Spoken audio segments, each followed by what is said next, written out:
Bueno, muy bien. Habiendo hablado de la importancia de las impedancias o admitancias, es decir, de las funciones de excitación, tanto del puerto 1 como del puerto 2, lo primero que tenemos que entender es que cuando nos referimos a partir de ahora a una impedancia o una admitancia de forma indistinta, ¿sí?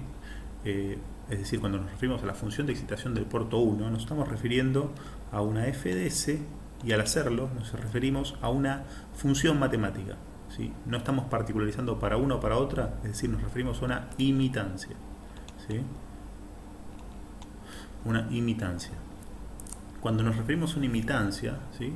Luego podríamos decidir si se trata de una impedancia o una admitancia, pero vamos a ver que en principio podemos referirnos solo a la función matemática, sin particularizar.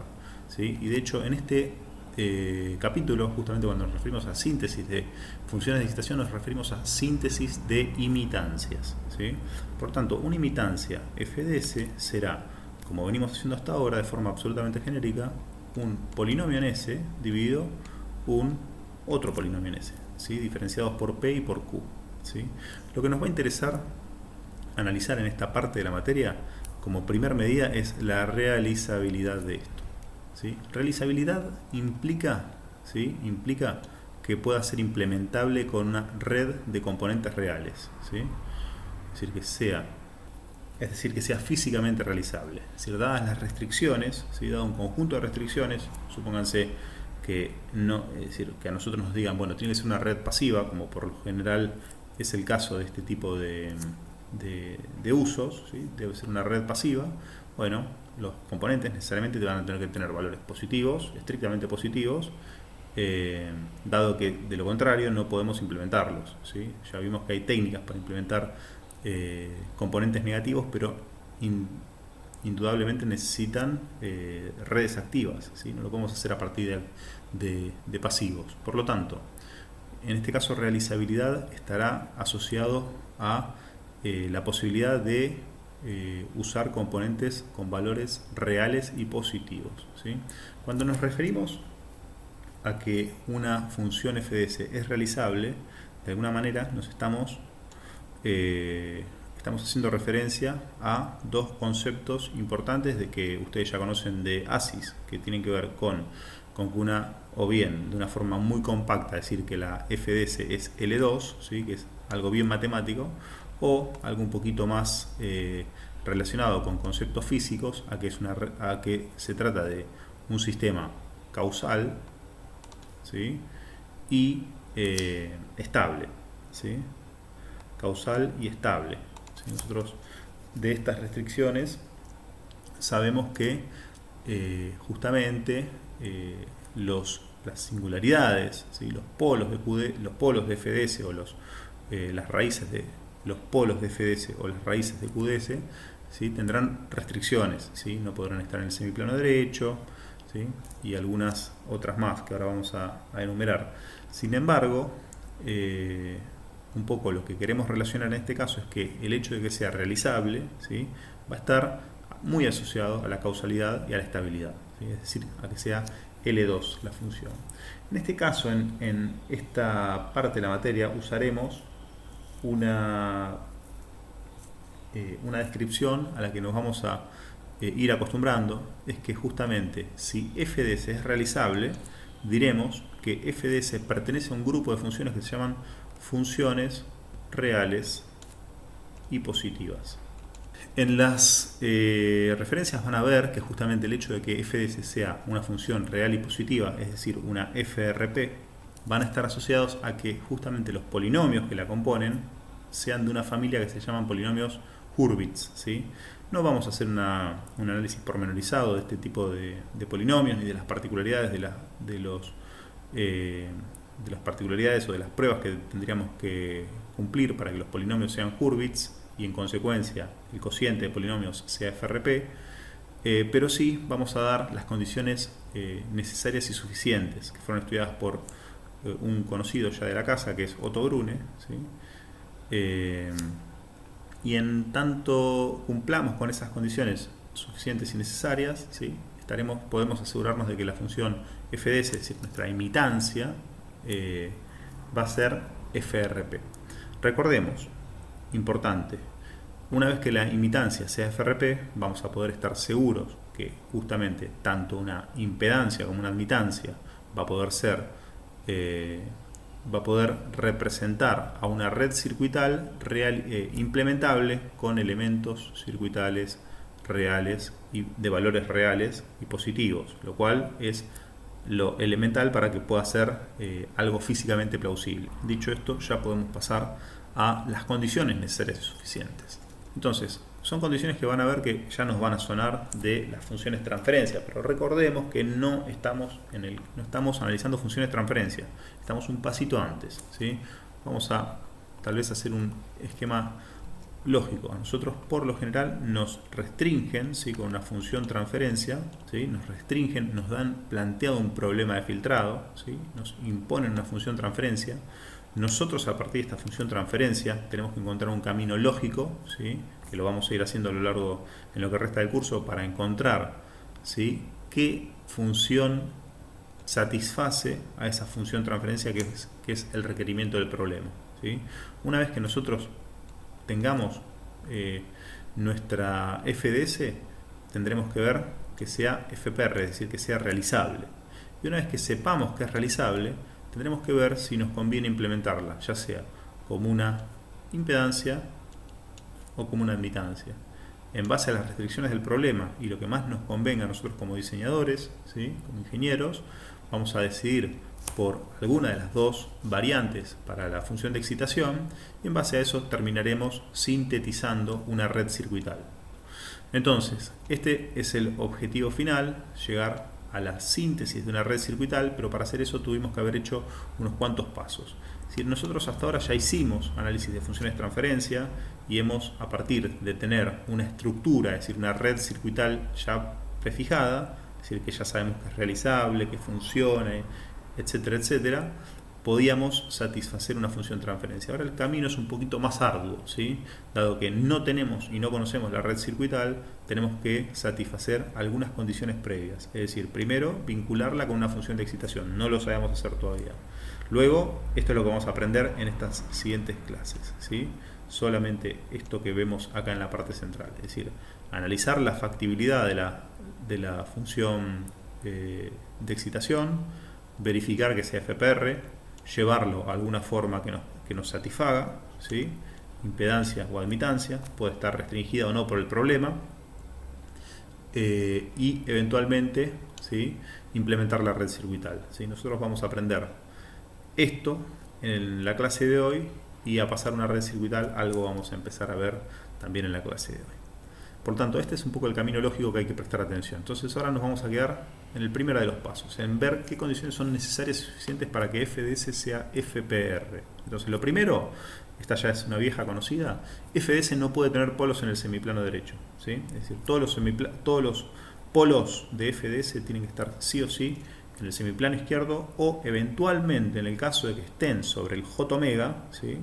En el caso de que estén sobre el J omega, tienen que ocurrir de forma simple, es decir, no puedo tener repeticiones de polos en el J omega, y en el caso que lo tenga ya obviamente descarta la posibilidad de ser FPR y en consecuencia una función de excitación implementable, pero en el caso de que sean simples, es decir, en el caso de que no hayamos violado ninguna restricción, los residuos, ¿sí? Los residuos tienen que ser reales y positivos. Esto vamos a analizar un poquito más a partir de ahora con unos ejemplos, ¿sí? Aparece la palabra residuos, hay que empezar a prestar atención a qué son los residuos y con qué cosa relacionada al circuito, es decir, con qué aspecto del circuito están relacionados los residuos. Y por último, una restricción un poco más matemática, es decir, la parte real de la función de J omega tiene que ser mayor o igual a 0 para todo omega, ¿sí? Esto es una condición un poco difícil de descifrar, ¿sí? Cuando uno está ahí medio desprevenido, cuando la ve por primera vez, pero vamos a ver que tiene bastante sentido, ¿sí? Bastante sentido, y a medida que vayamos analizando cosas que son imitancias y que ya conocemos, que ya traemos de TC1 y que ya conocemos, cómo lo cumplen, ¿sí? Luego, siendo estas las condiciones necesarias y suficientes para poder decir que una FDS es FPR, lo siguiente es, al menos para tener algún marco conceptual, es dar algunas propiedades, ¿sí? Algunas propiedades. Estas son características que podemos observar de las FPR. No significa que sí, es decir, que justamente si cumplimos todas estas propiedades es FPR. No, eso es un poco más complicado. Es decir, las condiciones necesarias y suficientes son estas tres, ¿sí? Son esas tres. Es decir, si nosotros pasamos esas tres condiciones, fenómeno, es FPR. Es decir, los polos y ceros ocurren reales, ¿sí? Reales, es decir, sobre el eje sigma, es decir, o eventualmente estarán dispuestos como polos o ceros complejos conjugados, ¿sí? No podemos encontrarnos un cerito perdido por ahí que no sea solamente sobre el eje sigma o un polo. No puede estar, no puede ocurrir en ningún otro lugar. En el caso que despeguen del eje sigma, tienen que ocurrir de forma compleja conjugada, ¿sí? Entonces, dado que f de s va a estar dado por, de esto se desprende que el grado no puede ser cualquier diferencia, ¿sí? La diferencia de grados, ¿sí?, va a poder ser más 1, 0 o menos 1. No hay otra posibilidad. Recordemos, cuando hablamos de grado, ¿sí?, nos estamos refiriendo a la potencia de mayor peso del polinomio, ¿sí? Ahora, si hablamos de el coeficiente de menor peso, ¿sí?, es decir, podríamos definir el coeficiente, el menor, como la letra L, ¿sí?, siendo el coeficiente de menor peso. El coeficiente de menor peso de P también tienen la misma restricción, ¿sí? No pueden diferir en más de 1 en módulo absoluto. La potencia mayor del polinomio o la potencia menor a la GR, ¿sí?, al grado del polinomio, y la potencia menor va a ser por lo general, no estrictamente un S a la 0, por lo general, no pueden diferir en más de 1. Como ustedes ven, por restricciones que van a ver más adelante, esto va a poder ser S a la 0, S a la 1, pero no mucho más que esto. Otra propiedad de las FPR, ¿sí?, ya tienen que ver con la asociación, ¿sí?, con la asociación de FPR.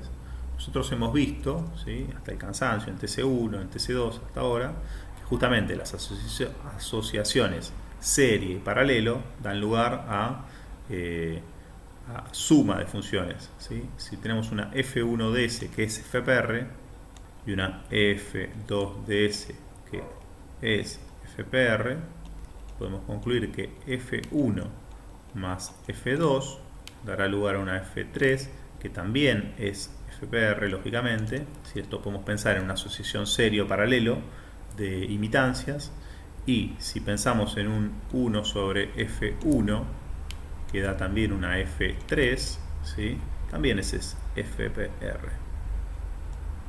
Es decir, vemos justamente que el cambio de naturaleza, es decir, si tenemos una impedancia que la queremos ver como admitancia, o una admitancia que la queremos ver como impedancia, da lugar justamente a otra forma de pensar la imitancia, que también es, lógicamente, es FPR. Es decir, si es realizable en el dominio de las impedancias, ¿cómo no va a ser realizable si la pensamos como una admitancia? Lo cual es absolutamente lógico.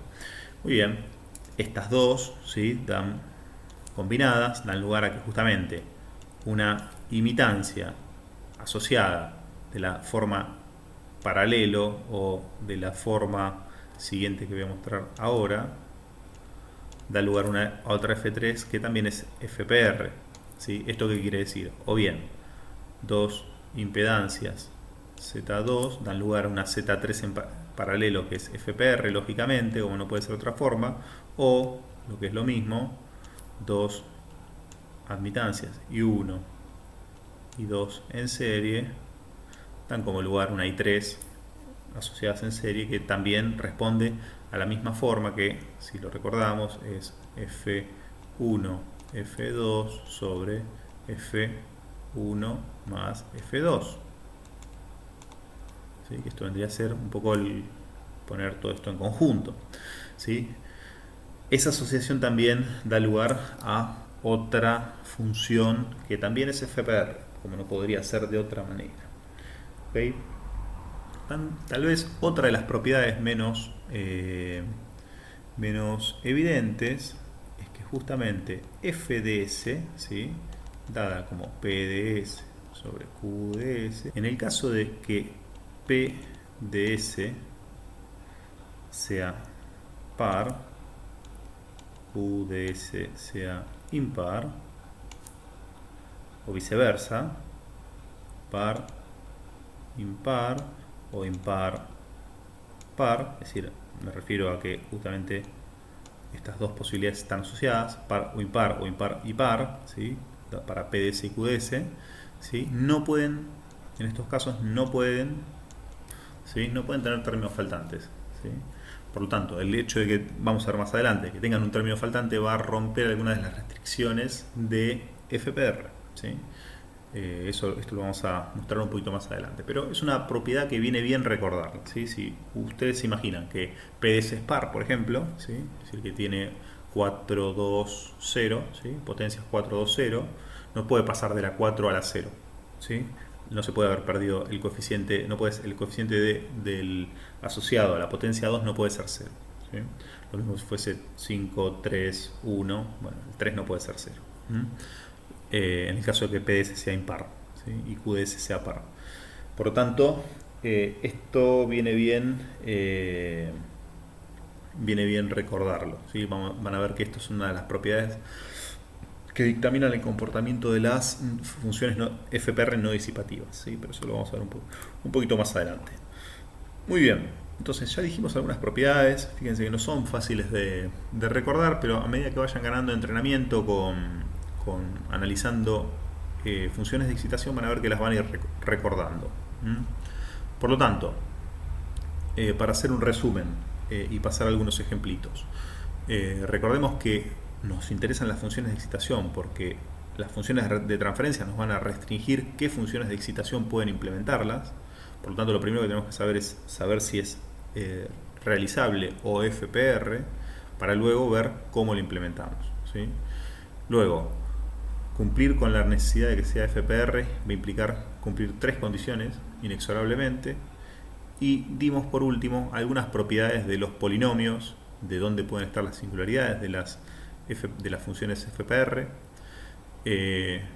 Recordamos la asociación de funciones FPR, que es justamente la suma, la inversa, la asociación de esta forma que llamamos paralelo o serie, ya sea de impedancias o admitancias, da lugar a otra nueva FPR, como no podía ser de otra manera.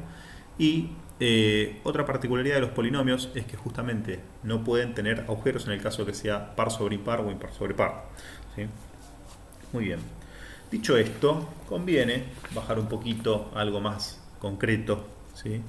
Algo más concreto, luego dar estas generalidades que son muy importantes, pero que, bueno, obviamente cuando uno no las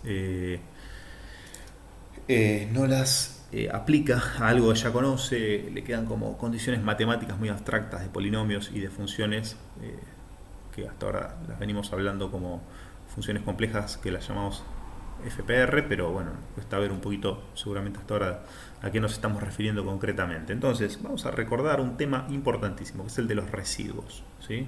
Seguramente ustedes de ASIS, ¿sí?, recordarán justamente en la transformada de Laplace que la expansión en fracciones simples era fundamental para analizar cómo se comporta una función ds, lógicamente, una f de s, que la venimos pensando nosotros como un PDS sobre QDS, lógicamente, pero que también lo podíamos pensar como una expansión en fracciones simples, ¿sí?, en fracciones más simples. ¿Qué son fracciones más simples?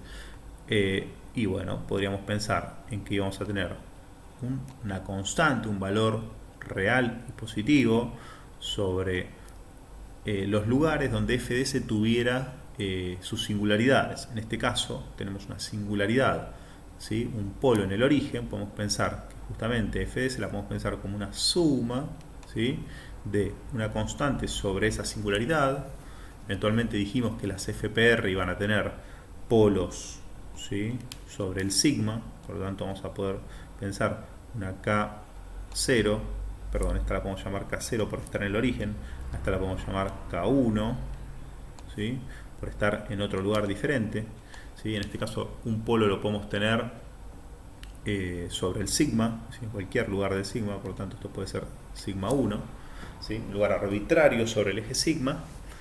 Y también dijimos que en el caso de que no estén sobre el sigma, es decir, obviamente podemos tener la cantidad que querramos, ¿sí? La cantidad que querramos de estos, ¿sí? Por lo tanto acá podríamos pensar esto, generalizarlo y ponerle subíndice J y pensar acá en una sumatoria, ¿sí? Una sumatoria en J. Podríamos tener n singularidades, ¿sí?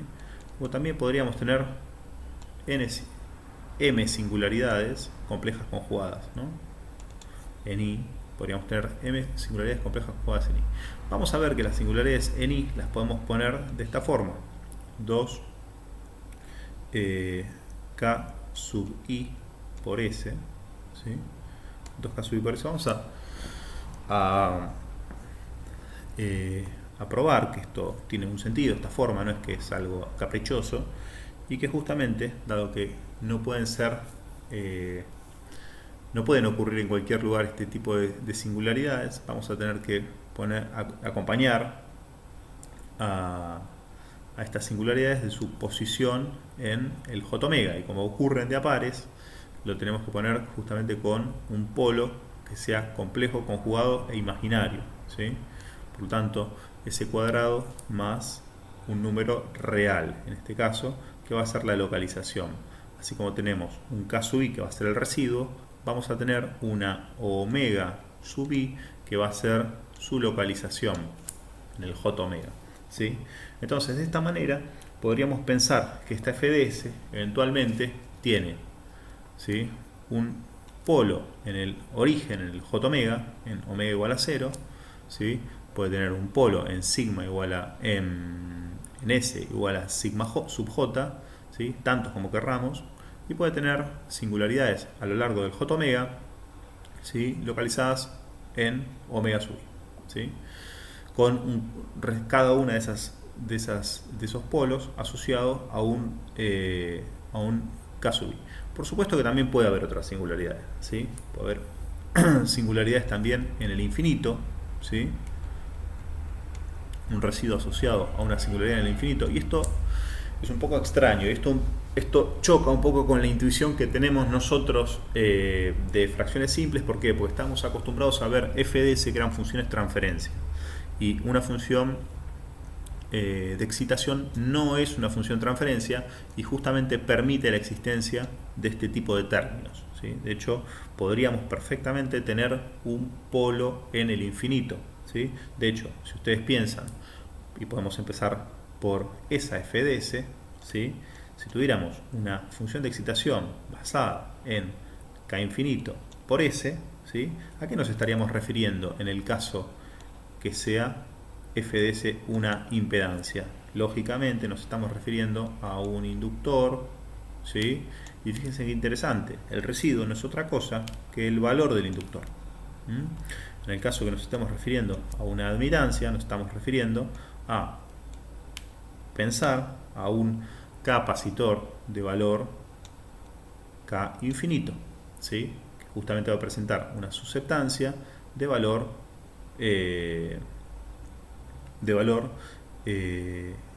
una susceptancia básicamente compuesta por omega por este valor, ¿sí?, por K infinito. Muy bien. Entonces, fíjese claramente cómo el valor del residuo intuitivamente parece estar relacionado con el valor del componente que implementa. Por lo tanto, justamente esto nos permite volver hacia atrás y ver que justamente la condición de que los residuos sean positivos están asociados directamente al valor de los componentes, como lo podemos ver también intuitivamente en otra FDS, en otro ejemplo de FDS, que podemos pensar a K sub 0 sobre S, ¿sí? En este caso, el valor del residuo, en el caso de que sea una impedancia, va a estar asociado a el valor de un capacitor en serie, ¿sí?, de valor 1 sobre K sub 0, mientras que en el caso de una admitancia va a estar asociado a un inductor en derivación de valor también 1 sobre K sub 0. Fíjense que el valor no cambia en ninguno de los dos casos, por lo tanto, esto trae nuevamente el concepto de dualidad de componente dual a aquel componente que tiene la misma función matemática. Es decir, una imitancia da lugar a los componentes duales según como la interprete, ¿sí? Eso es un concepto bastante importante, ¿sí? Podemos profundizar sobre algún aspecto de cualquiera de estas dos FDS.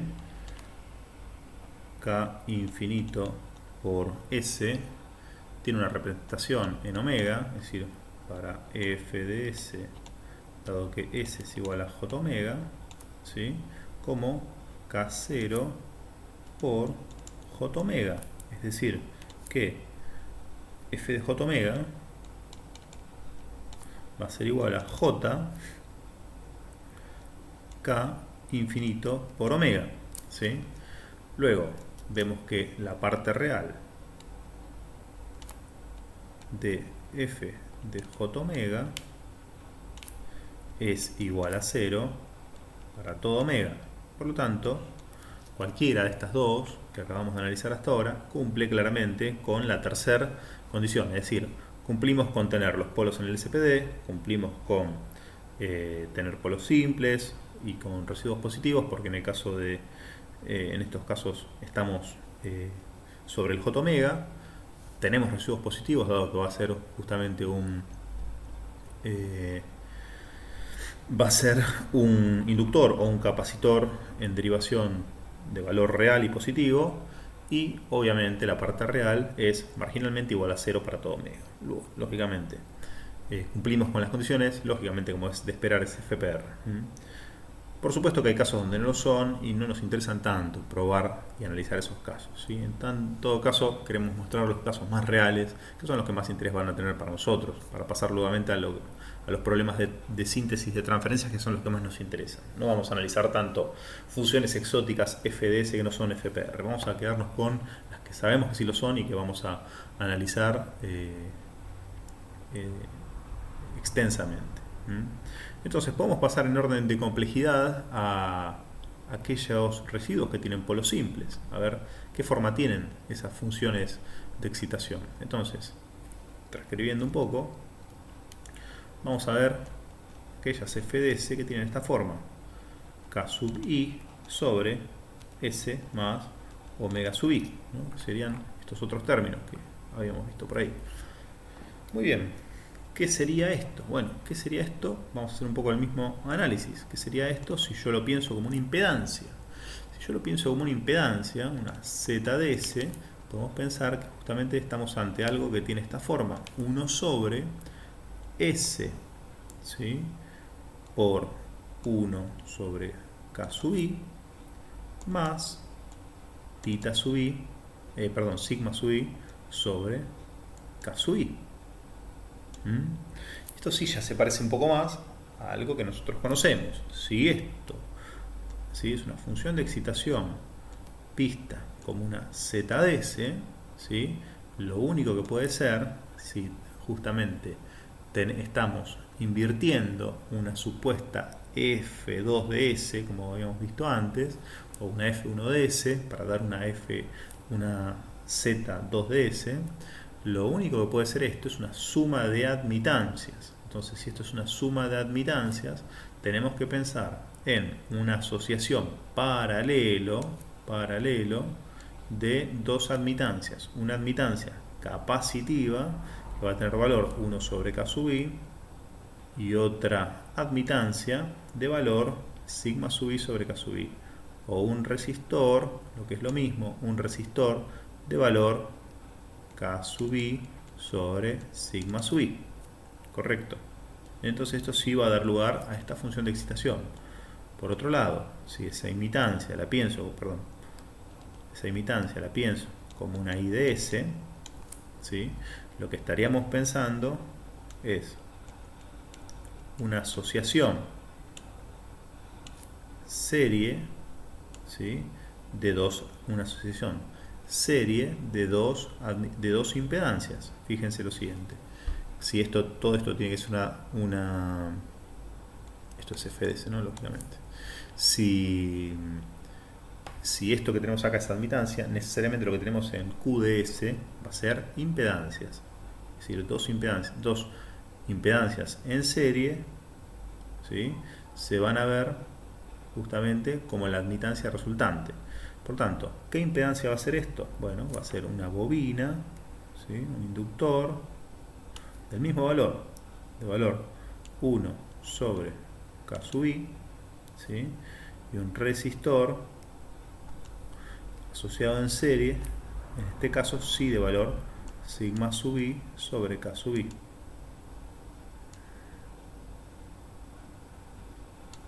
Es decir, la admitancia que vamos a ver en este caso va a ser justamente esta que tenemos acá, ¿sí? Muy bien. Fíjense cómo estas dos representaciones ciertamente dan lugar a dos representaciones duales de la misma función de excitación, es decir, de la misma imitancia. Entonces fíjense cómo justamente un polo finito, ¿sí? Un polo sobre el eje sigma, da lugar lógicamente a redes disipativas, ya sea pensándolas de una naturaleza o de la otra. Por último, vamos a atacar ahora las que, uy, perdón, me fui muy arriba, a las que parecían un poquito más esotéricas, que son los polos complejos, los polos imaginarios complejos conjugados, ¿sí? En este caso habíamos dicho que teníamos f de s igual a 2k sub i, creo que lo llamamos acá, por s sobre s cuadrado más omega sub i al cuadrado. Bueno, lo primero que hay que pensar es que esto lo tenemos que ver, esto surge de qué cosa, de pensar a f de s como dos polos por separado, ¿sí? Como un polo que va a tener valor K de residuo K sub i, ¿sí? Y va a estar asociado a una S más J omega sub i más un K sub i conjugado, si recuerdan, asociado a un S menos J omega sub i. ¿Correcto? Por lo tanto, si nosotros queremos contabilizar estos dos residuos, ¿sí? Estos dos residuos K sub i y K sub i conjugado, lo que primero tenemos que saber es que K sub i, por ser residuos reales, K sub i y K sub i conjugados es lo mismo. Es decir, K sub i es igual a K sub i conjugado, dado que justamente K sub i pertenece a los números reales, ¿sí? Luego, como este es el caso de tener residuos reales, lo siguiente es que justamente K sub i por S menos J omega i más K sub i por S más J omega i sobre el producto, que va a dar lugar justamente a la diferencia de cuadrados. Ese cuadrado,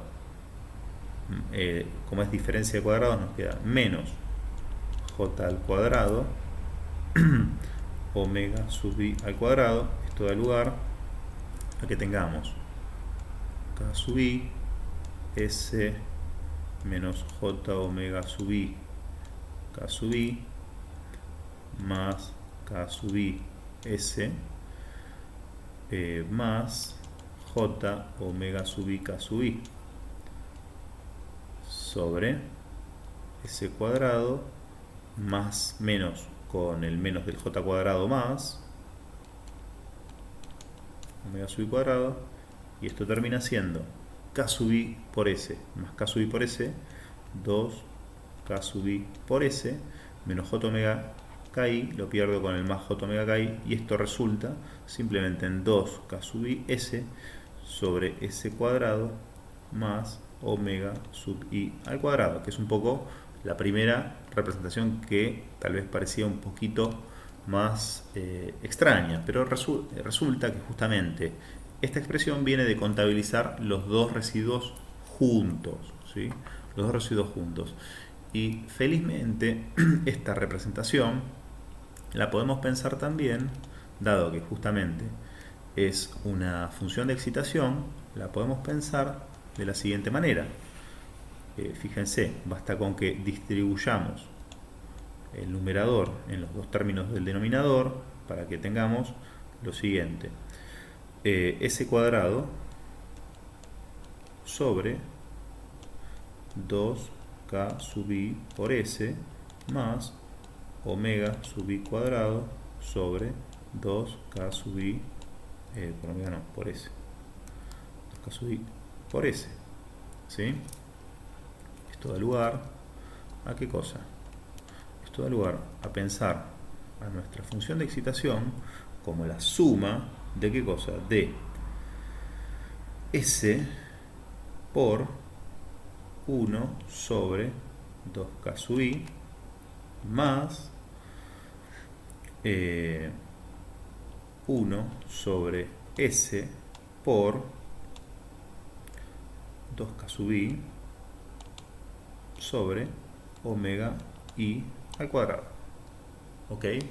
Esto sí tiene una similitud bastante clara con que, con, ya sea en el caso de que tengamos una impedancia con una ZDS vista entre bornes, dada por qué cosa. Si es una ZDS, ya vimos que va a ser una asociación paralelo. Una asociación paralelo de qué?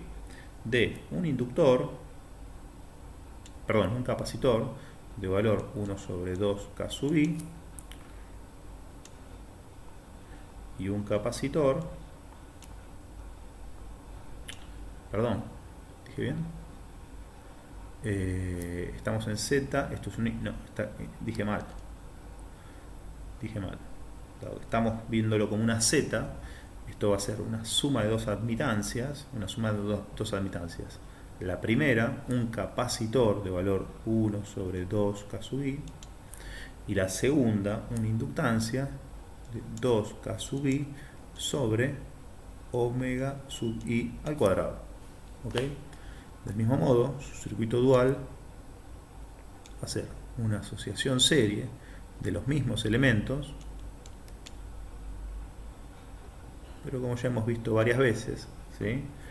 Vamos a intercambiar los valores, absolutamente los valores, es decir, el capacitor va a ser de 2k sub i sobre omega sub i cuadrado, mientras que el inductor va a ser de 1 sobre 2k sub i. Y esta es la forma, lógicamente, también de encontrar representaciones duales, como ya hemos visto a lo largo de esta materia, y posiblemente de TC1 también.